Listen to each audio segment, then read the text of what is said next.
Boa noite a todos. Meu nome é Vânia Raque de Almeida, para quem eu não conheço. Sou juíza federal aqui em Porto Alegre e o nosso tema será o direito constitucional.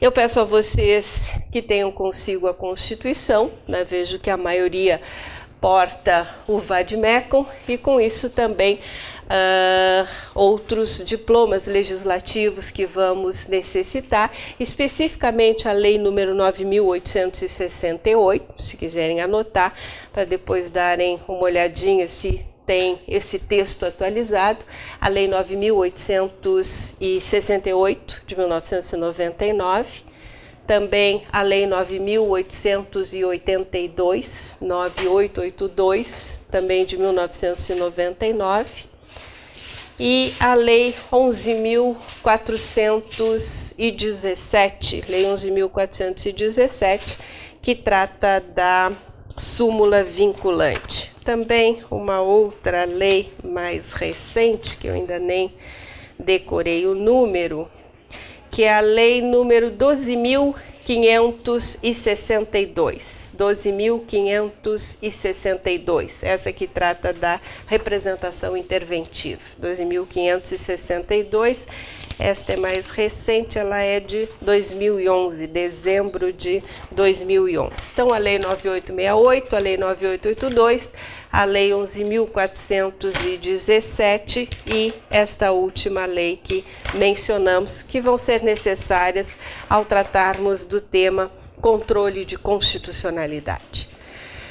Podemos iniciar? Nós vamos iniciar, né, com o que denominamos de uma teoria geral do direito constitucional e que vai nos preparar, né, para não só examinar, mas interpretar, enfim, uma correta leitura ou interpretação do texto constitucional. Então é preciso saber o que é Constituição, é preciso saber como se classificam as Constituições, é preciso saber como interpretar a Constituição e vamos falar também, né, nesta parte inicial, teoria geral da Constituição, vamos falar também sobre as normas constitucionais, né? Como se apresentam as normas constitucionais e também cuidar de uma classificação das normas constitucionais quanto à sua eficácia ou à sua aplicabilidade. E também, esqueci de um tema nessa teoria geral, que é o poder constituinte, né? Como surgem as constituições e como se alteram, como se reformam as constituições. Então, nesta teoria geral do direito constitucional, que não será apenas nesta aula, vamos precisar de mais alguns encontros para encerrar esse tema.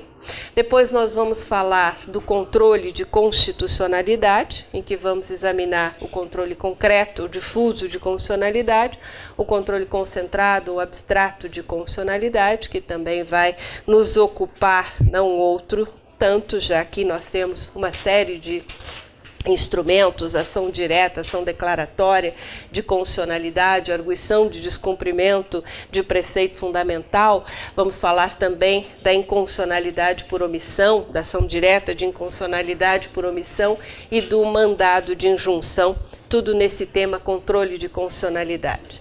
Depois nós vamos cuidar dos direitos e garantias fundamentais, onde vamos também examinar uma teoria geral dos direitos fundamentais e depois vamos examinar alguns direitos fundamentais consagrados na Constituição, mas principalmente como trabalhar como direitos fundamentais e o que tem de mais importante nesse tema, que são as restrições, as limitações aos direitos fundamentais. Então vamos examinar como são tratados, como é tratado esse tema na nossa Constituição, ou seja, quais são as técnicas admitidas pela Constituição para as restrições aos direitos fundamentais.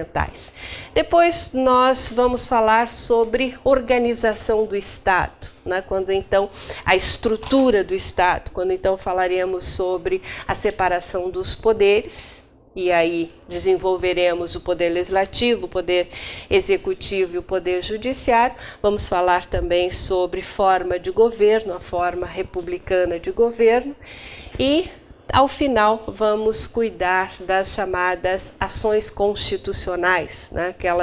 Aqueles instrumentos processuais, ações constitucionais, mandado de segurança, um mandado de injunção já teríamos visto no controle de constitucionalidade, o habeas data também, e a ação popular. Então, mais ou menos, né, numa apertada síntese aqui, de forma geral, assim será desenvolvido o tema, ou a nossa matéria, melhor dizendo, direito constitucional. Podemos iniciar? Vamos iniciar então falando um pouquinho sobre Constituição, né, tentando encontrar aqui ou desenvolver um conceito de Constituição, tentando traduzir em palavras, né, o que é Constituição. Mas um conceito de Constituição que queremos, um conceito atual de Constituição, um conceito contemporâneo, ou seja, um conceito que nos mostre a atual realidade do ordenamento jurídico, a presença principalmente e a importância de trabalhar com a Constituição no ordenamento jurídico atual.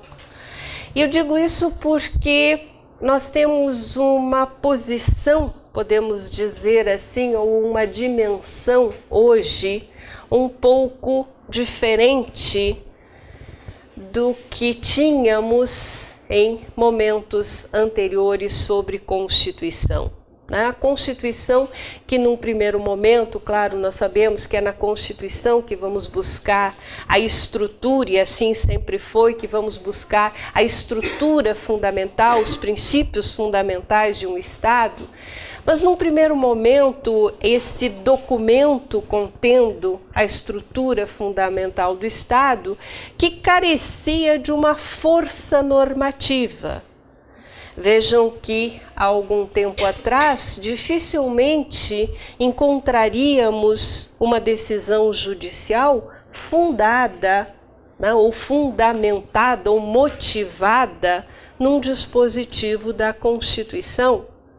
Então vejam que a Constituição, dizíamos, carecia de uma força normativa, era um documento jurídico distante dos operadores do direito. O que alguns autores chamam de a era dos códigos, ou seja, o centro do universo jurídico, aquele documento que ocupava a posição nuclear e que amparava, portanto, todo o ordenamento jurídico, estava nos códigos, e principalmente o Código Civil. O Código Civil era o diploma legislativo que se buscava fundamentar ou justificar qualquer decisão jurídica ou até jurisdicional. Vejam que esta posição foi deslocada. Nós sabemos, e de uma forma inata, né, pelo que vivenciamos no mundo do direito, nós sabemos que esta posição nuclear, que esta posição central, podemos dizer assim, é hoje ocupada pela Constituição. O que alguns autores exprimem como a constitucionalização, né, do direito privado, a migração do direito civil para a Constituição, são algumas expressões que nós encontramos na literatura constitucional, tentando traduzir este fenômeno, ou seja, esta posição anteriormente ocupada pelos códigos, e principalmente, insisto, pelo Código Civil, hoje é ocupada pela Constituição.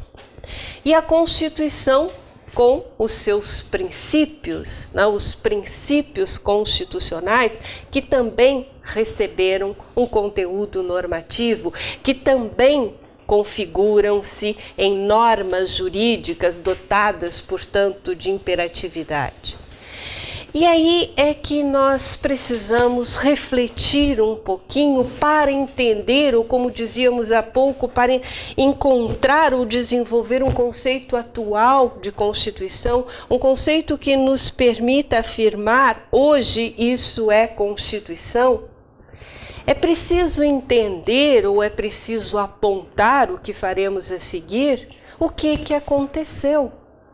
Por que a Constituição, com uma determinada dimensão, altera-se, evolui na sua concepção e chega aos dias atuais, com esta nova concepção, com esta nova importância? Vejam que a Constituição sempre foi considerado um conjunto de normas, sempre foi um documento jurídico dotado de hierarquia superior.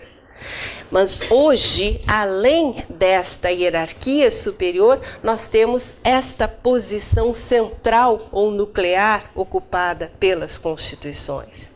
Então vejam que para entendermos por que hoje as constituições ocupam esta posição, é preciso pensar alguns dados históricos, pensar alguns fenômenos que levaram ao desenvolvimento de um conceito jurídico de Constituição. Nós estamos falando de Constituição a partir de um movimento histórico que identificamos como constitucionalismo. As constituições modernas surgem deste movimento denominado de constitucionalismo, que surge principalmente no século XVIII e principalmente também a partir da Revolução Francesa. Mencionamos como movimentos políticos, sociais, que levaram a esse constitucionalismo, em primeiro lugar, a independência das colônias norte-americanas, onde vamos encontrar, então, a primeira Constituição escrita, e, em seguida, a Revolução Francesa, que ganha em importância até daquela Constituição escrita, em face do seu caráter universal.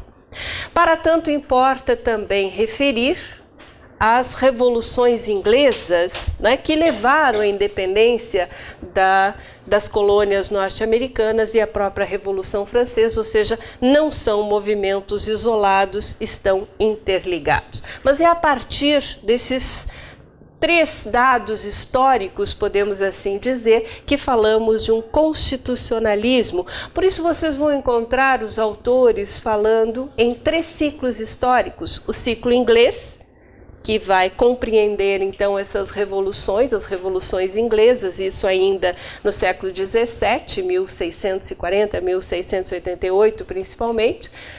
O ciclo norte-americano, quando então teremos a Declaração de Virgínia, em seguida a primeira Constituição escrita, e em seguida o ciclo francês, representado pela Revolução Francesa, e principalmente por um documento produzido pela Revolução Francesa, que foi a Declaração de Direitos do Homem e dos Cidadãos. Então, é a partir daí que falamos de Constituição nesta concepção moderna, fruto de um constitucionalismo. Vocês vão encontrar alguns autores apontando, e claro, de forma acertada, desde que visto nos seus devidos termos, alguns autores apontando ou identificando como o primeiro documento com características ou contornos de uma Constituição, a Carta Magna, que foi um documento que surgiu ou foi produzido no ano de 1215 entre o rei da Inglaterra, o rei João Sem Terra, e os seus súditos, ou pelo menos uma classe de seus súditos, os barões. E o que nós temos ali? Naquele momento, um soberano que possuía poderes absolutos, o seu poder vinha de Deus, era o representante de Deus na Terra, poderes absolutos e, através desse pacto, a chamada Carta Magna, abre mão de parcela do poder, comprometendo-se a buscar a aprovação prévia de seus súditos ou de uma classe de súditos dos barões para determinadas decisões importantes ou fundamentais, como a criação de impostos, por exemplo. É claro que a história nos explica, ou nos permite entender por que um soberano detentor de poderes absolutos abre mão de parcela do poder, porque ele precisava, né, de subsídios para reequipar o seu exército para fazer frente a novas batalhas. Então, cede, submete-se a esta exigência. Nós temos ali características de uma Constituição, sim, quando examinamos este documento sob esta ótica. Limitou o poder de um soberano, limitou o poder de um governante. Aí nós temos características de uma Constituição.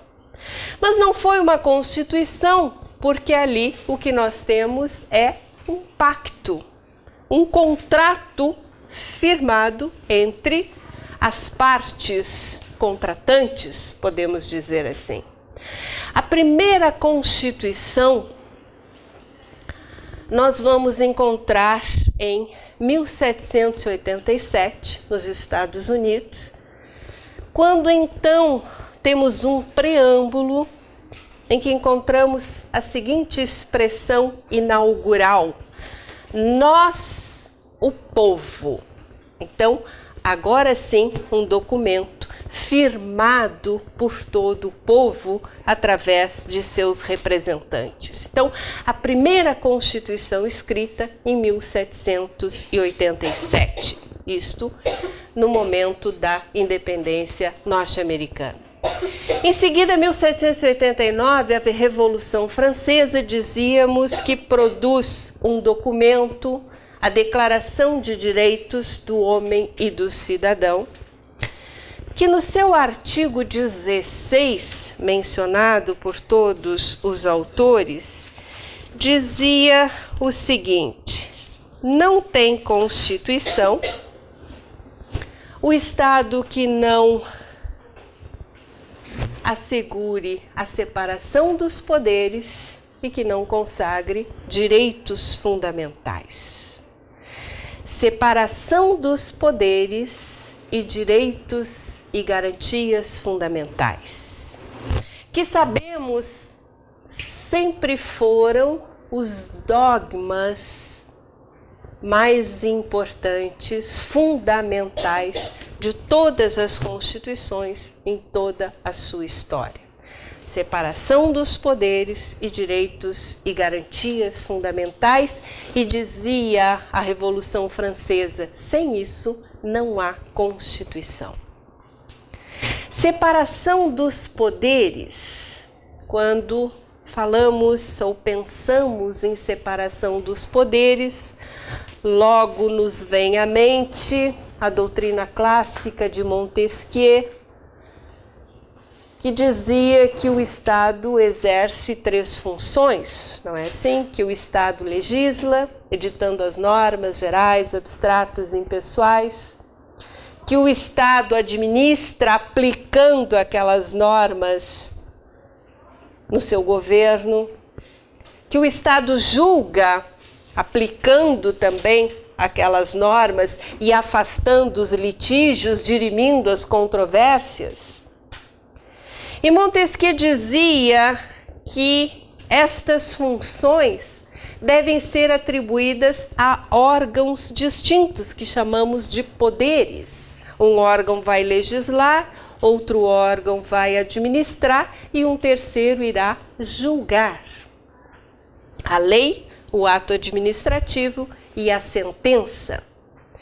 Dizia Montesquieu, atribuídos a órgãos distintos.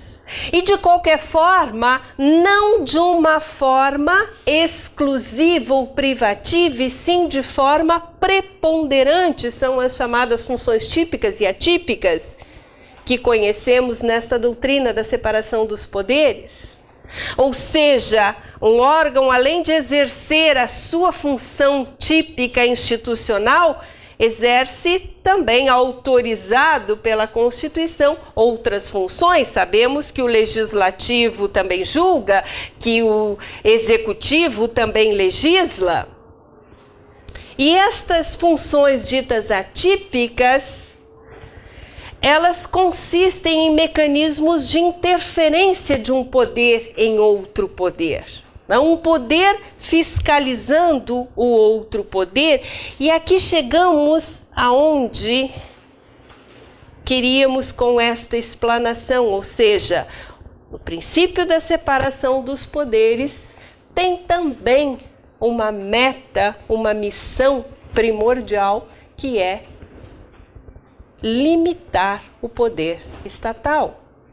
Montesquieu dizia: só o poder limita o poder e por isso não se atribui poder exclusivo a nenhum órgão estatal.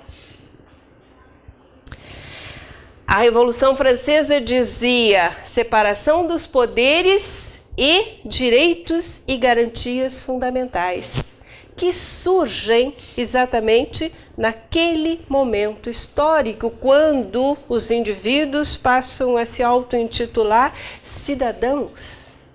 Recebem direitos subjetivos que lhe permitem interferir nas decisões políticas fundamentais de seu Estado, que recebem direitos subjetivos que lhes permitem oporem-se em face do Estado e impor limites à atuação estatal, o direito à vida, o direito à propriedade, o direito à liberdade, que hoje classificamos como direitos fundamentais de primeira geração e que surgem exatamente naquele momento histórico, fruto de movimentos políticos sociais como os que referimos. Então notem, e é aqui que eu queria encontrar o elemento constante nesses dois dogmas fundamentais, que é exatamente a sua finalidade, ou seja, limitar o poder estatal. Separação dos poderes tem esta finalidade, limitar o poder.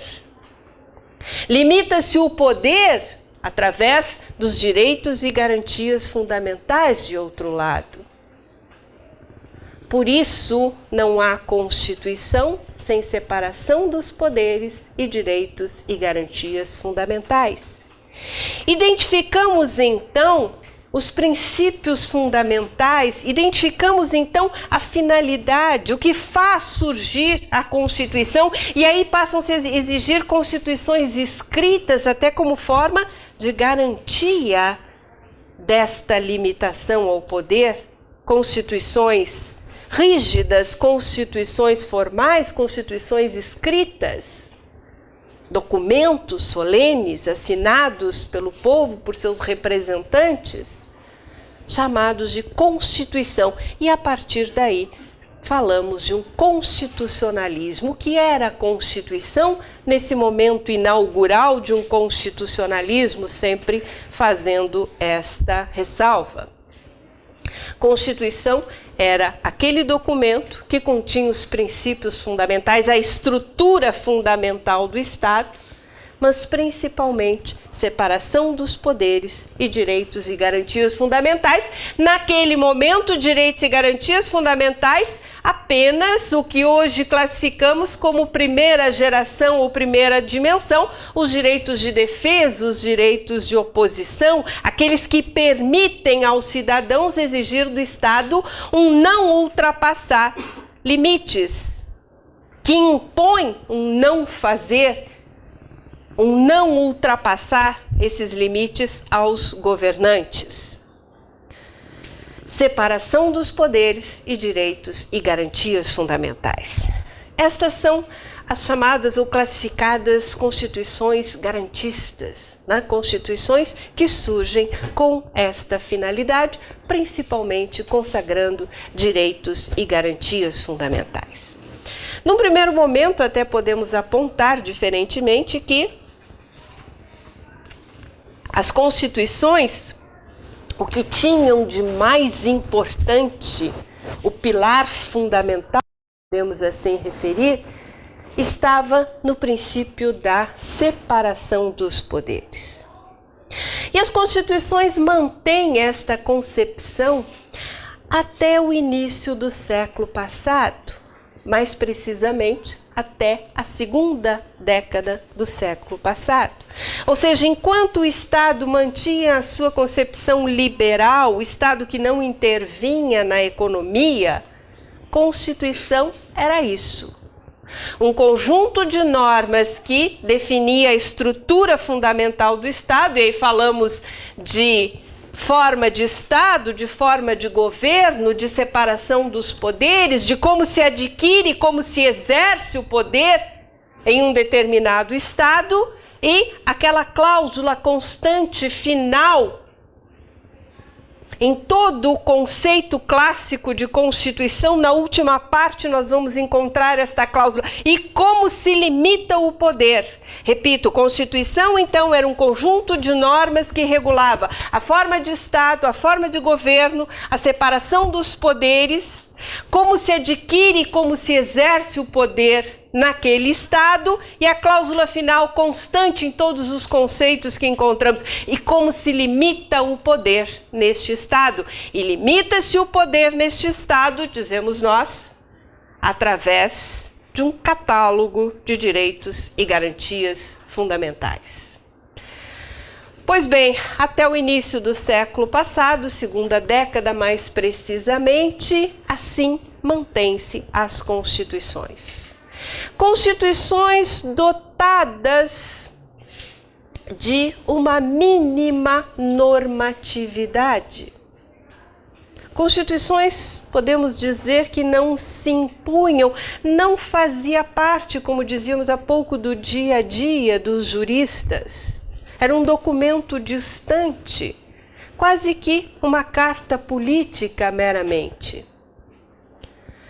O que acontece na segunda década do século passado?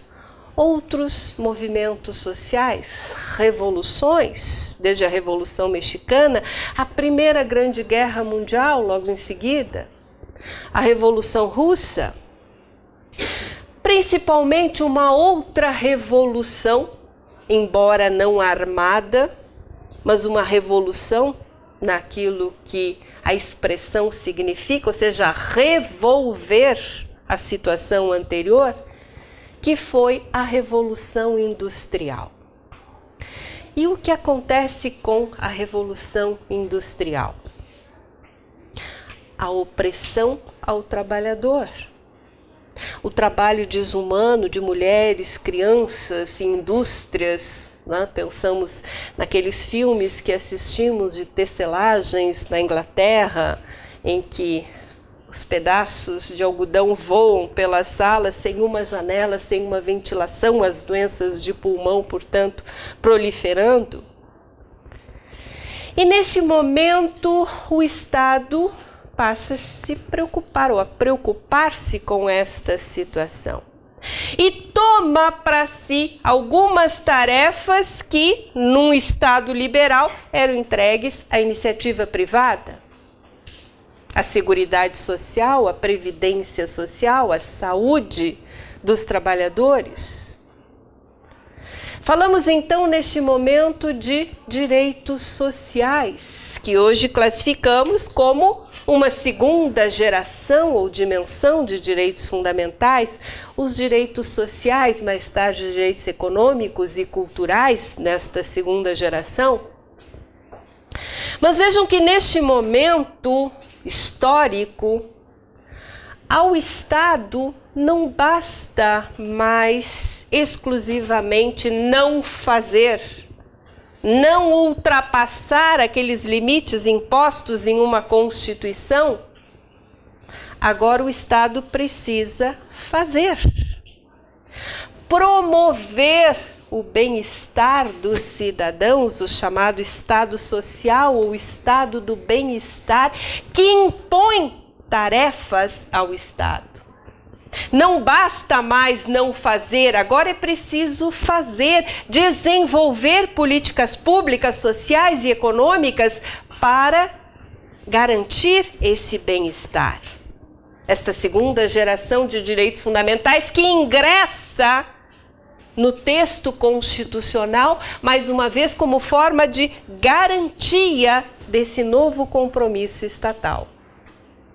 Então agora o Estado deve fazer, promover, desenvolver políticas públicas para atingir as finalidades impostas, asseguradas no texto constitucional. E aí que surge um problema gravíssimo.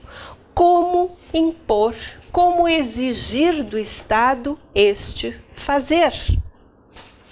E as constituições sofrem uma queda de normatividade. Aquelas metas estatais asseguradas na Constituição, mas sem instrumentos de garantia que assegurem aquela atuação estatal. É a partir daí, e principalmente após a Segunda Grande Guerra, que passa-se a desenvolver a chamada ou assim chamada força normativa da Constituição. Constituições vistas não como uma carta política, um ideário político, um conjunto de promessas políticas, e sim como um conjunto de normas jurídicas. Os princípios constitucionais, também dotados de conteúdo normativo, de normatividade, impondo-se, exigindo do Estado aquela atuação, mesmo que positiva, não mais apenas negativa. A força normativa da Constituição. E vejam, as constituições incham, as constituições ampliam-se mais tarde com a Segunda Grande Guerra Mundial. Uma nova geração de direitos fundamentais, após os horrores, as atrocidades assistidas naquele momento histórico, a proteção de grupos sociais, da coletividade, os direitos coletivos, que também têm assento logo em seguida nos textos constitucionais. As constituições ampliam-se. As constituições mudam a sua concepção. As constituições deslocam os códigos e assumem aquela figura, aquela posição central de pilar fundamental de todo o edifício constitucional. E com o que tem de mais importante, os direitos e garantias fundamentais. Vejam que o que eu quero demonstrar com esta rápida e sintética explanação é que as constituições mudam, alteram-se, têm a sua própria concepção reformulada, provocada, estimulada, impulsionada pelos direitos e garantias fundamentais. As constituições ampliam-se. As constituições buscam uma força normativa para quê? Para concretizar direitos e garantias fundamentais. Na expressão do professor Canotilho, hoje as constituições cumprem com a sua missão ao concretizarem direitos e garantias fundamentais. São eles hoje que ocupam esta posição nuclear. Vejam, dizíamos num primeiro momento a separação dos poderes. Hoje o que tem de mais importante as constituições são os direitos e garantias fundamentais. Vejam, quando assistimos discussões e a discussão atual sobre a interferência do poder judiciário na função legislativa, em face das omissões do legislador, nós temos assistido a uma judicialização até da política, alguma expressão utilizada por alguns autores. E aí se pergunta, isto fere a separação dos poderes? Em que medida isto atinge o princípio da separação dos poderes? E tem se admitido esta interferência não como indevida, Ao contrário, uma interferência devida, exigida pela Constituição, porque incumbe ao Poder Judiciário, diante da omissão do Poder Legislativo, concretizar a Constituição. E estas decisões históricas de uma Corte Constitucional, como temos assistido do Supremo Tribunal Federal, suprindo esta omissão, elas têm por missão concretizar, dar uma aplicabilidade direta e imediata aos direitos e garantias fundamentais. Então vejam que o próprio princípio da separação dos poderes, às vezes, sofre esta interferência que não entendemos indevida, exatamente para assegurar direitos e garantias fundamentais. Então podemos conceituar Constituição, em primeiro lugar, como um conjunto de normas. Um conjunto de normas jurídicas, e nestas normas jurídicas, nesta expressão normas jurídicas, nós incluímos, ou esta expressão, dizendo de outra forma, abrange os princípios e as regras. Os princípios constitucionais que tem conteúdo normativo. Então é um conjunto de normas que regula a estrutura fundamental do Estado, a organização fundamental do Estado, e aí incluímos a separação dos poderes, a forma de governo, a forma de Estado, como se adquire e se exerce o poder,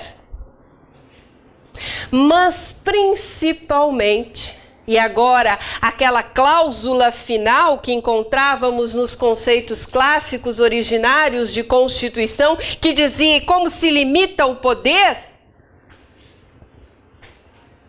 substituímos esta cláusula por conjunto de normas que consagre direitos, ou que assegure direitos e garantias fundamentais. Só que nesta expressão, direitos e garantias fundamentais, não encontramos mais apenas aqueles direitos de oposição, de defesa, impondo limites aos governos. Esta expressão hoje abarcando todas as gerações conquistadas, esta expressão adequada, todas as gerações conquistadas de direitos fundamentais. Os direitos de defesa, de oposição da primeira geração, os direitos sociais, econômicos e culturais da segunda geração e os direitos coletivos da terceira geração. Ou acompanhando os dogmas da Revolução Francesa, liberdade, igualdade, fraternidade, liberdade, a primeira geração, igualdade, os direitos sociais, e fraternidade ou solidariedade, os direitos coletivos. Então, quando mencionamos como o núcleo, o pilar fundamental, o que de mais importante tem as constituições, está nos direitos e garantias fundamentais, estamos falando de todas as gerações dos direitos e garantias fundamentais, e esse é um dado da maior importância para interpretar determinados dispositivos constitucionais. Então, as constituições, no que chamamos hoje de um neoconstitucionalismo, dotadas de força normativa, inclusive os princípios, normas jurídicas que se impõem como normas jurídicas que são exatamente, e esta posição central ou nuclear no ordenamento jurídico. Posição central ou nuclear porque é nas constituições hoje que encontramos os princípios que informam todos os ramos do direito. As constituições modernas não são mais apenas o mundo do direito público, do direito administrativo, do direito financeiro, do direito tributário. São as normas constitucionais também que informam o direito privado. Aquilo que dizíamos há pouco, alguns traduzem esse fenômeno com expressões como a constitucionalização do direito privado, a migração do direito privado para a Constituição, que traduz esse fenômeno, ou seja, inclusive o direito privado tem os seus princípios informadores no texto constitucional. É só abrir o artigo 5º, a nossa Constituição no artigo 5º, que nós vamos encontrar lá o direito de propriedade, da sucessão, de proteção de patentes, de propriedades nas suas mais diversas manifestações, enfim, do direito penal, do processo civil, e sob a forma de princípios. Por isso a importância. E chamamos a atenção mais uma vez, princípios que também são normas jurídicas, que também têm conteúdo normativo. Como é que classificamos as constituições? Classificação das constituições. Encontramos uma série de classificações, algumas mais comuns, repetidas pela maioria dos autores, às vezes aparentemente banais ou simples, mas todas elas têm um sentido, têm uma razão de existir ou de serem referidas. Por exemplo, quando nós falamos em constituição constituições classificadas quanto à sua forma, levando em conta, portanto, a forma como se apresentam. E nós vamos encontrar, então, de um lado, constituições escritas, de outro lado, constituições não escritas. E pode parecer um conceito ou uma classificação banal, destituída de importância, porque afinal estamos dizendo que umas são escritas, outras não são escritas. Mas aí apontamos que, na verdade, nós temos hoje apenas 3 constituições que não são escritas. E dentre as quais apontamos o exemplo clássico da Constituição inglesa. E aí precisamos também refletir por que não é mais comum, ou por que as constituições, a quase unanimidade, portanto, apresentam-se escritas. A nossa Constituição, todas as nossas Constituições, sempre foram constituições escritas. Talvez com a segunda classificação seja mais fácil de entender. A segunda classificação que diz respeito ao modo de elaboração das Constituições. Então, classificação das Constituições agora quanto ao modo de elaboração. E quanto ao modo de elaboração, nós temos, de um lado, constituições históricas, também chamadas de costumeiras ou consuetudinárias. Históricas, costumeiras ou consuetudinárias. E, de outro lado, constituições dogmáticas. Constituições históricas, também chamada de consuetudinárias ou costumeiras, exatamente porque surgem de um longo processo histórico. Não há um documento escrito chamado Constituição. A Constituição é um conjunto de normas esparsas que surgem ao longo dos tempos. Conquistas, desenvolvem-se historicamente um longo processo histórico. Os costumes, as novas leis. E aí entendemos por que tão raro hoje constituições não escritas, raro também constituições históricas, e entendemos também porque o exemplo quase que exclusivo e clássico é o exemplo da Constituição inglesa, que historicamente se desenvolveu. A Carta Magna surge na Inglaterra. As revoluções inglesas, que falávamos há pouco, a preponderância do parlamento, costumes que vão se desenvolvendo e até hoje uma Constituição não escrita. Já as constituições dogmáticas necessitam ser constituições escritas exatamente porque partem ou surgem de um dogma pré-concebido, de uma ideologia que é declarada nesse texto constitucional. Então, um dogma pré-concebido, uma ideologia que venha a ser declarada no texto, reconhecida, consagrada no texto constitucional.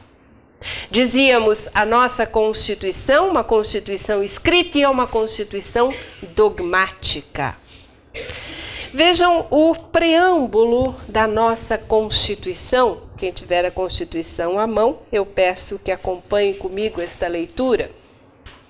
O preâmbulo da Constituição diz assim: nós, representantes do povo brasileiro, reunidos em Assembleia Nacional Constituinte para instituir um Estado democrático, destinado a assegurar o exercício dos direitos sociais e individuais, a liberdade, a segurança, o bem-estar, o desenvolvimento, a igualdade e a justiça como valores supremos de uma sociedade. Vejam, valores de uma sociedade fraterna, pluralista e sem preconceitos, fundada na harmonia social e comprometida na ordem interna e internacional com a solução pacífica das controvérsias, promulgamos, sob a proteção de Deus, embora um Estado laico, a seguinte Constituição da República Federativa do Brasil.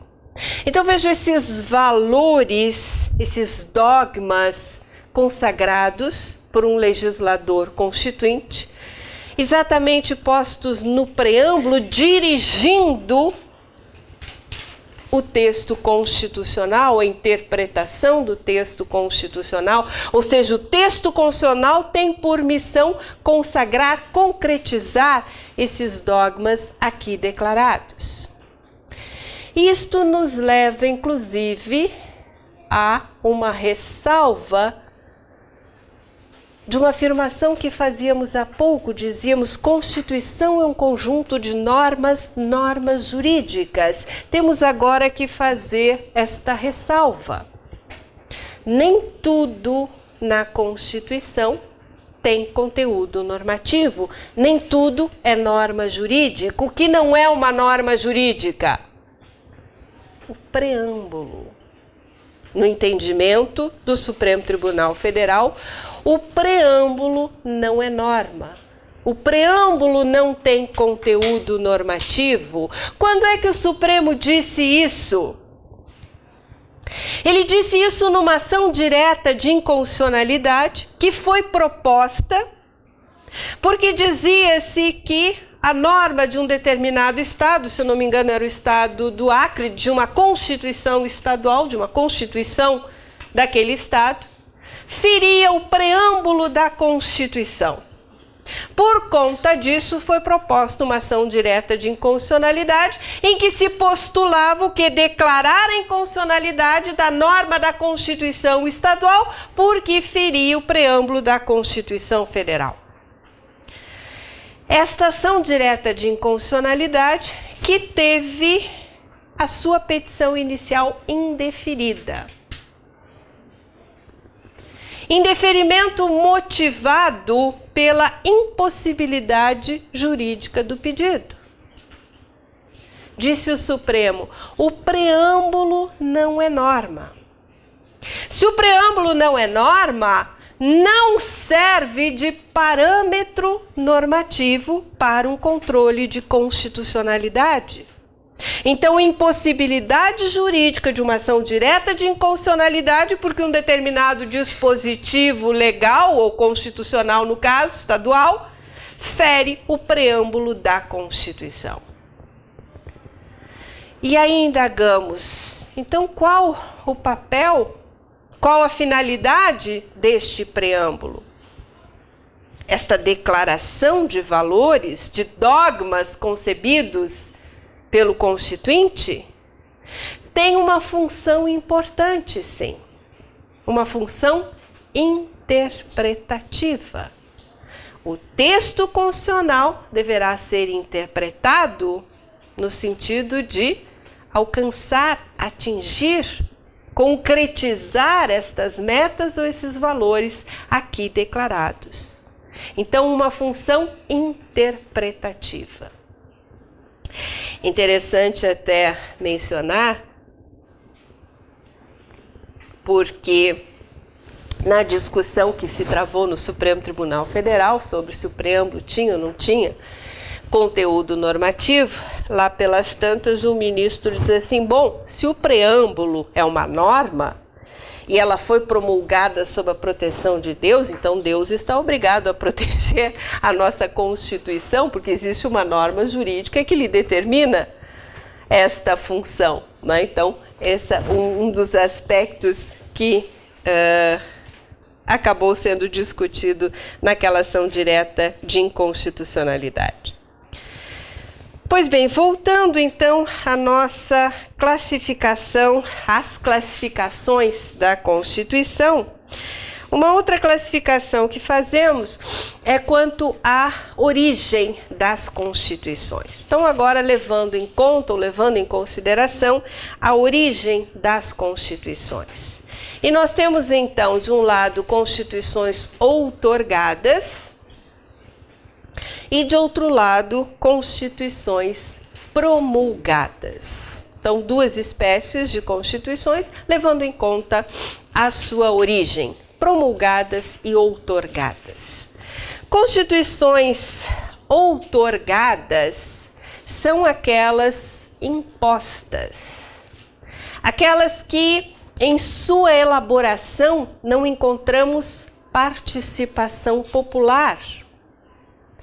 Surgem em regra de um movimento revolucionário, de uma tomada de poder, quando então os detentores ou o detentor do poder impõe uma nova carta política. Em regra, as constituições outorgadas são denominadas de cartas políticas. Então, são impostas. Na nossa história constitucional, nós tivemos a primeira Constituição Imperial, 1824. Como se classifica ou como classifica-se levando em conta a sua origem? Uma Constituição outorgada. Vejam por que falamos tanto de Carta Imperial. A Constituição de 1891, promulgada, fruto de um poder constituinte com participação popular.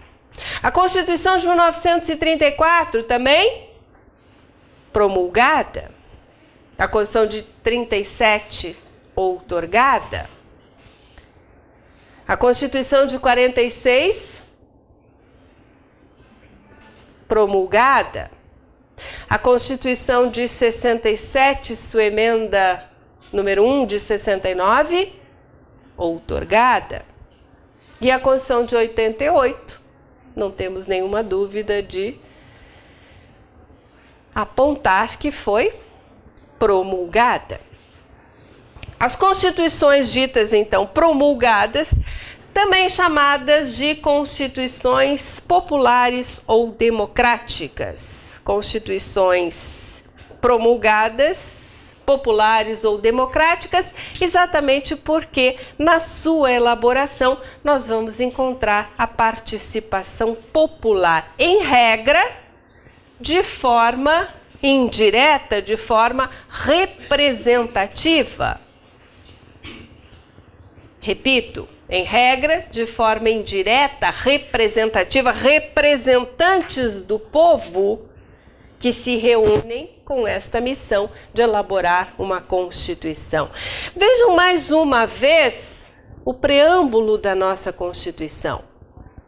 O preâmbulo inicia dizendo o seguinte: nós, representantes do povo brasileiro, reunidos em Assembleia Nacional Constituinte para instituir um Estado democrático, etc., etc. Nós, representantes do povo brasileiro, reunidos em Assembleia Nacional Constituinte, deixando claro esta natureza promulgada da nossa atual Constituição.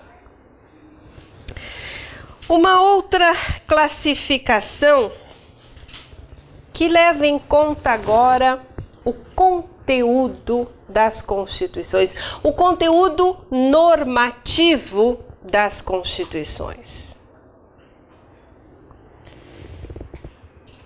Também vamos encontrar aqui duas espécies de Constituição: Constituição formal e Constituição material.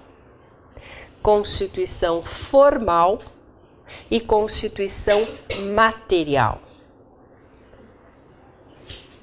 Falamos também de normas formalmente constitucionais e normas materialmente constitucionais. Normas formalmente constitucionais e normas materialmente constitucionais. Se eu perguntar a vocês, levando em conta então o conteúdo das Constituições, como se apresenta a nossa atual Constituição? Ela é formal ou material? Uma Constituição formal. Uma Constituição, portanto, que privilegia a forma.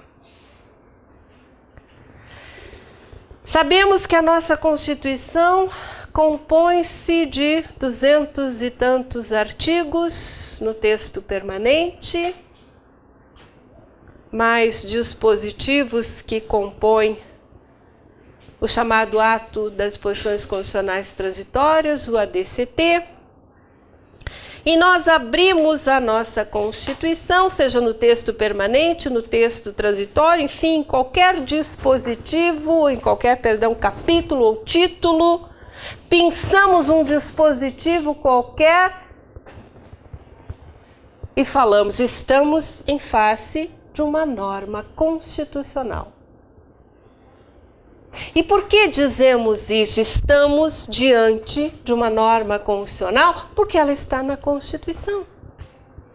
Vejam, privilegia-se a forma, ou seja, está na Constituição, é norma constitucional, independentemente da matéria, independentemente da importância daquele dispositivo, é uma norma constitucional, o que vai levar esta norma a uma hierarquia, a uma posição diferenciada no ordenamento jurídico, uma hierarquia, sabemos, superior.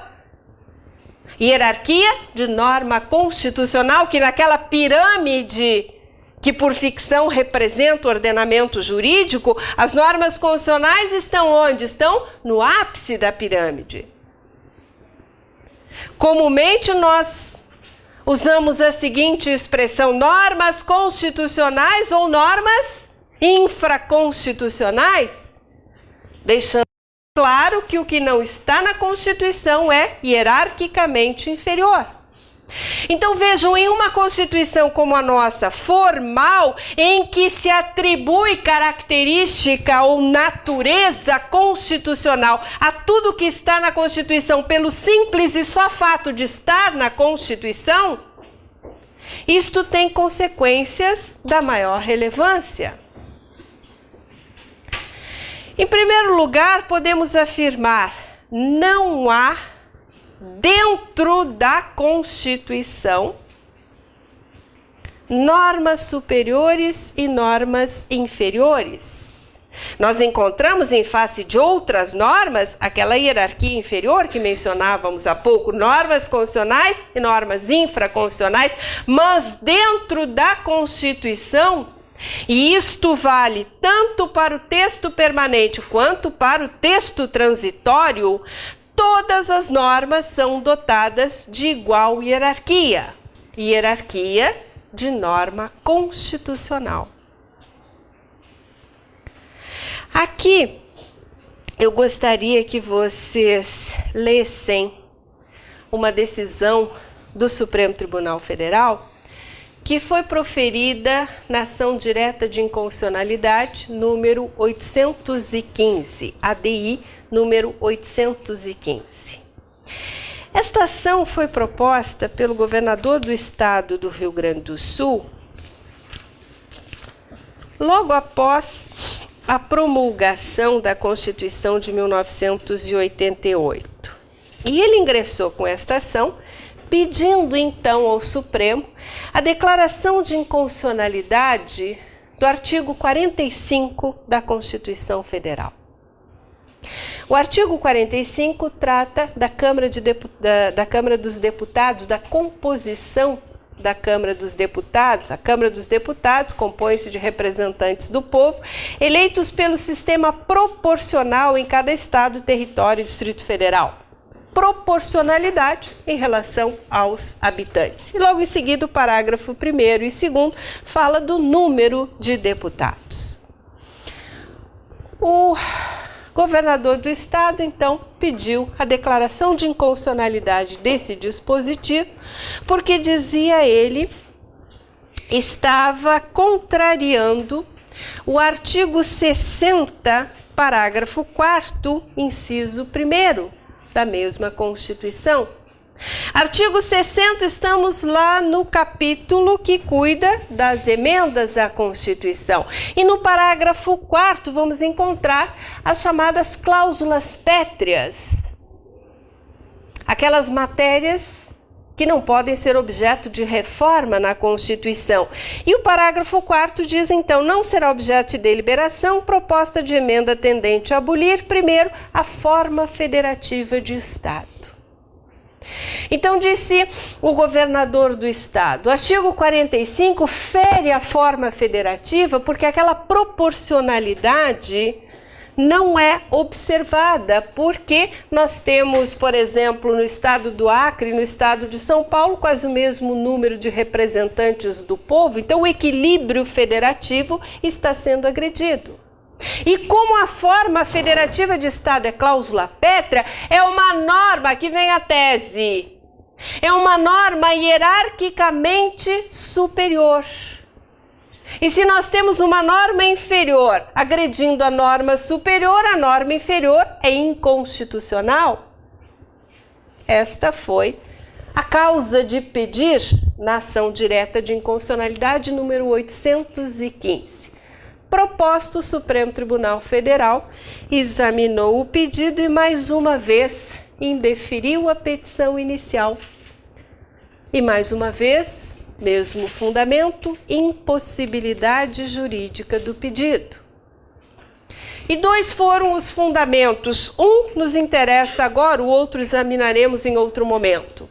Mas um dos fundamentos pelo qual rejeitou por impossibilidade jurídica esta ação direta de inconstitucionalidade foi exatamente que numa Constituição como a nossa, formal, não temos dentro da Constituição normas superiores e normas inferiores.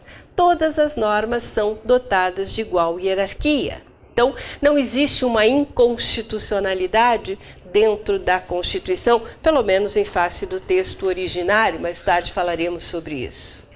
Então, interessante, por isso eu sugiro a leitura, é um precedente histórico, clássico do Supremo Tribunal Federal, ação direta de inconstitucionalidade, número 815. Pois bem, dizíamos normas formalmente constitucionais e normas materialmente constitucionais, e então Constituição formal, Constituição material. Nossa Constituição é formal porque tudo que está na Constituição é constitucional pelo simples fato de estar na Constituição. Está na Constituição é constitucional, independentemente da matéria e até da importância da matéria ventilada. Mas nós vamos encontrar dentro da Constituição aquilo que podemos chamar de matéria constitucional. Aquilo que é da substância das constituições, aquilo que é fundamental ao Estado, as decisões políticas fundamentais de um legislador constituinte originário, aquelas que dão identidade à Constituição, aquelas que vão definir exatamente voltando ao nosso conceito de Constituição, aquelas que vão definir a forma de Estado, a forma de governo, a separação dos poderes, como se adquire o poder, os direitos e garantias fundamentais. Isto é matéria, isto é da essência das Constituições.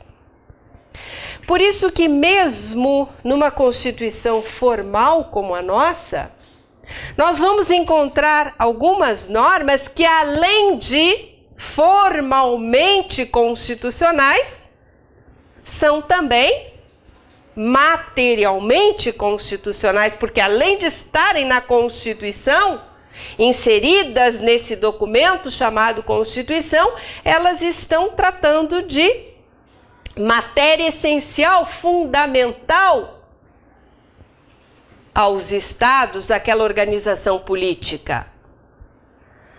Por isso me parece que podemos concordar com os autores que dizem assim: toda Constituição formal contém uma Constituição material, porque além daquelas normas que não tratam diretamente de matéria constitucional, nós temos as normas que cuidam das decisões políticas fundamentais.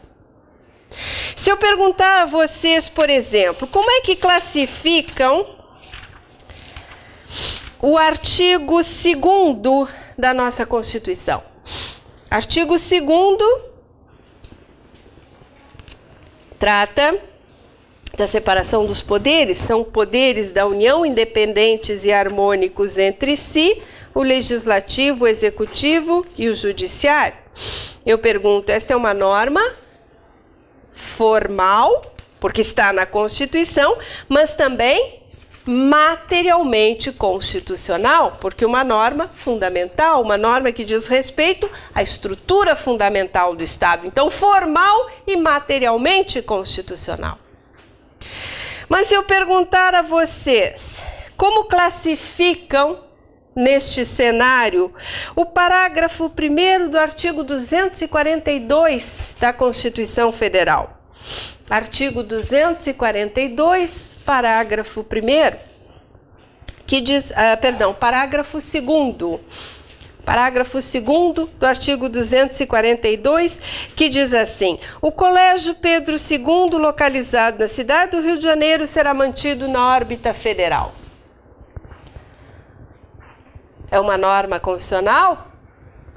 Está na Constituição. Trata de matéria constitucional? Bem longe disso. Então ela é apenas formalmente constitucional. Vejam, totalmente destituída de importância, nem deveria estar na Constituição, mas está na Constituição, é uma norma constitucional e no ordenamento jurídico como um todo dotada de hierarquia superior. Só poderá ser alterada por uma emenda constitucional. Então a nossa Constituição, uma Constituição formal. A Constituição da Inglaterra é uma Constituição material, porque não é uma Constituição escrita, é uma Constituição histórica, dizíamos há pouco, costumeira, consuetudinária. O que é constitucional na Inglaterra?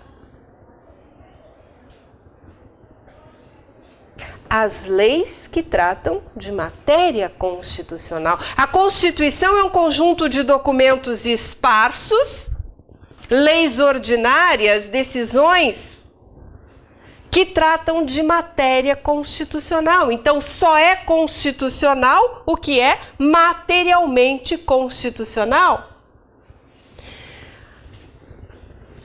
Ouvimos a notícia uns meses atrás que foi promulgado pela Rainha da Inglaterra, a lei aprovada pelo Parlamento, que coloca as mulheres na linha de sucessão no trono. Vocês devem ter acompanhado. Uma lei ordinária materialmente constitucional, a sucessão do chefe de governo. Então, um documento que faz parte desta Constituição, que não é escrita, uma Constituição material. Só é constitucional o que é importante, o que é fundamental, enfim, estas decisões políticas fundamentais. Agora, refletindo um pouco sobre a nossa Constituição, as características da nossa Constituição que dizíamos formal. Tudo que está na Constituição é constitucional, algumas normas apenas formalmente constitucionais, mas outras formal e materialmente constitucionais. Mas há uma outra hipótese possível: matéria constitucional fora da Constituição. Matéria constitucional que não foi inserida na Constituição. E podemos referir a Lei de Introdução ao Código Civil?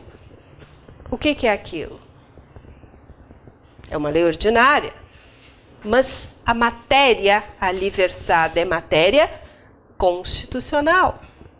Vejam a importância do Código Civil em períodos anteriores, que quando as questões não pudessem ser resolvidas pelo Código, tinha a Lei de Introdução ao Código Civil com as suas regras de interpretação e integração. Então, notem, é uma lei ordinária, mas materialmente constitucional. Então, a outra possibilidade que mencionávamos, nós temos agora matéria sem forma. Tratados internacionais sobre direitos humanos, direitos fundamentais que não estão na Constituição. E aí perguntamos, em face da nossa Constituição, qual a consequência jurídica desta realidade? Para responder esta indagação, que vamos por hora deixar em aberto, nós precisamos de outra classificação, a última que faremos, que é uma classificação que leva em conta a estabilidade das constituições. E levando em conta a estabilidade das constituições, nós temos três espécies: constituições rígidas, constituições flexíveis e uma terceira espécie mitigada de constituições semirrígidas ou semiflexíveis. Repito, constituições rígidas, constituições flexíveis, segundo, e terceiro, constituições semirrígidas ou semiflexíveis. Vamos interromper para o nosso intervalo em face da hora e voltamos então enfrentando esse tema e respondendo a indagação que deixamos em aberto.